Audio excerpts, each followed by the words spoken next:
When we were slaves to Pharaoh, God brought us forth with a mighty hand, we and our children. The unleavened bread, why do we eat it? Because there was not sufficient time for dough to rise before the Lord appeared and redeemed his people.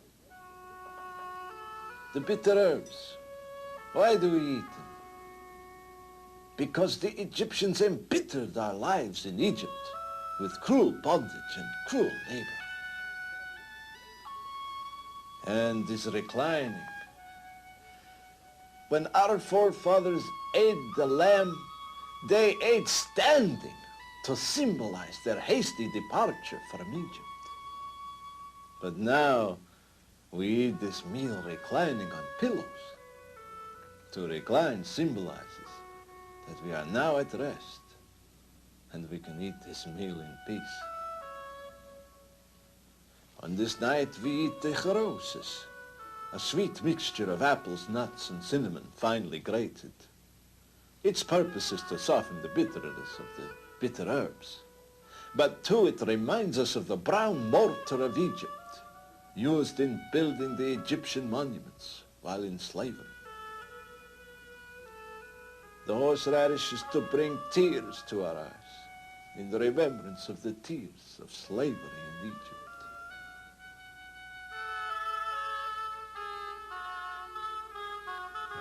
When the temple still stood, we took our lamb there to be slaughtered.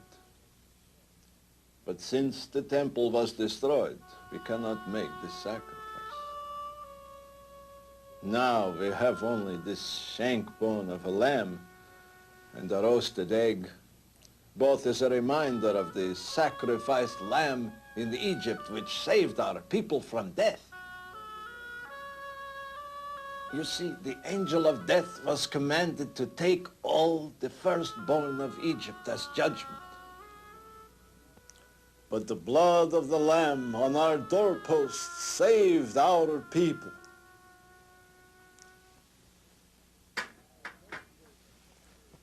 And now our meal is but chicken, a poor substitute for a Passover lamb. Now let's take the second cup, which reminds us of the 10 plagues of Egypt. 1 drop for each plague. Blood, frogs, vermin, beasts, pestilence, boils, hail, locusts, darkness, slaying the firstborn. Blessed art thou, O Lord our God, King of the universe, who hast sanctified us with thy commandments and commanded us to eat the unleavened bread.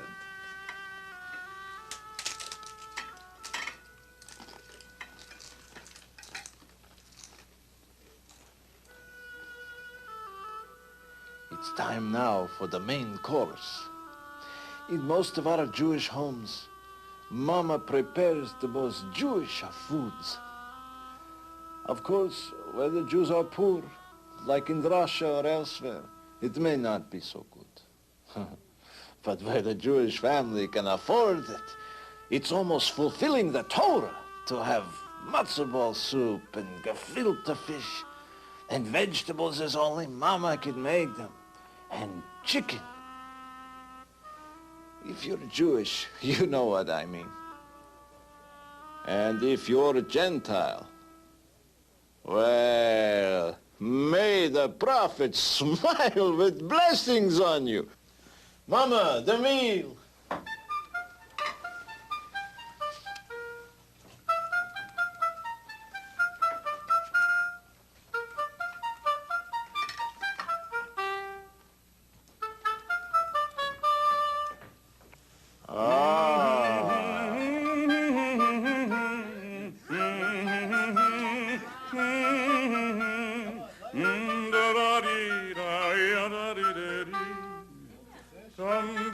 Dum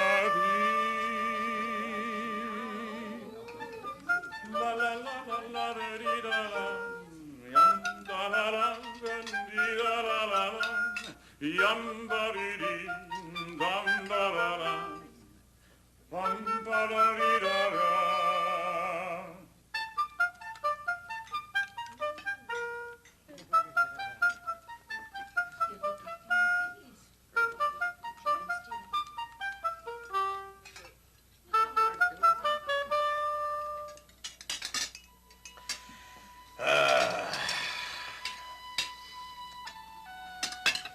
Grandma, what's for dessert?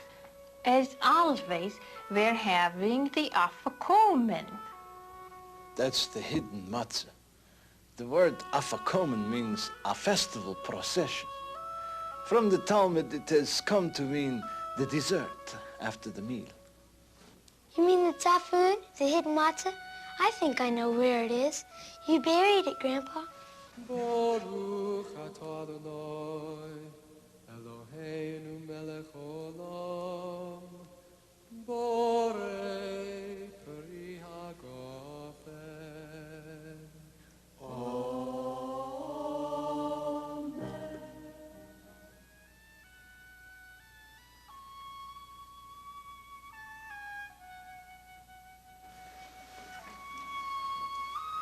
This final piece of unleavened bread is a special reminder of the sacrificed lamb.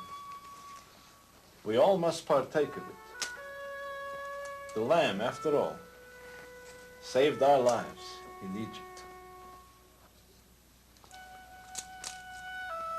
Our rabbis teach that the 3 pieces of unleavened bread represent the high priest of Israel, the Levites, and the people, or Abraham, Isaac, and Jacob.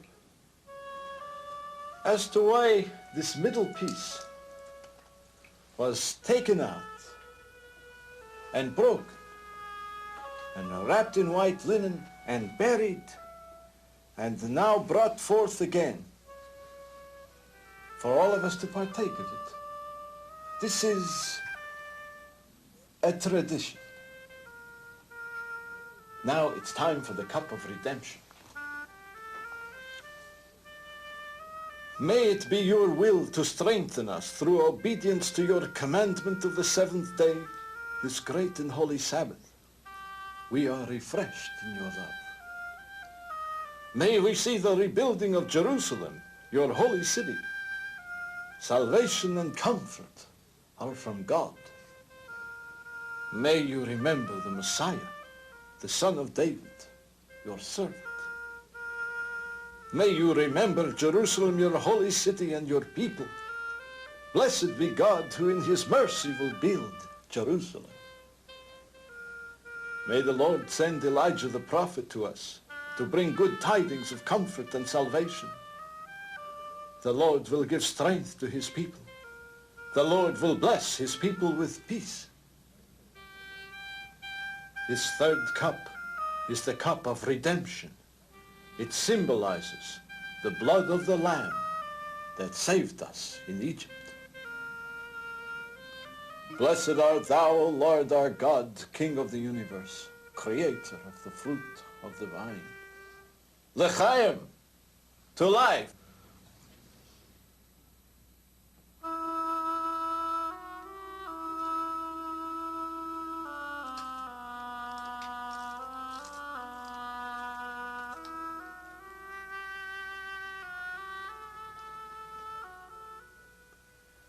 Now we pour the 4th cup, the cup of praise.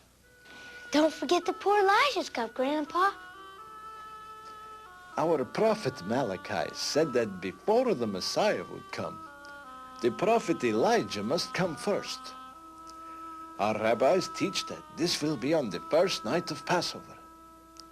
So, in case this is the night, we have provided the cup and the chair for Elijah. Maybe this will be the night he comes to announce the coming of the Messiah.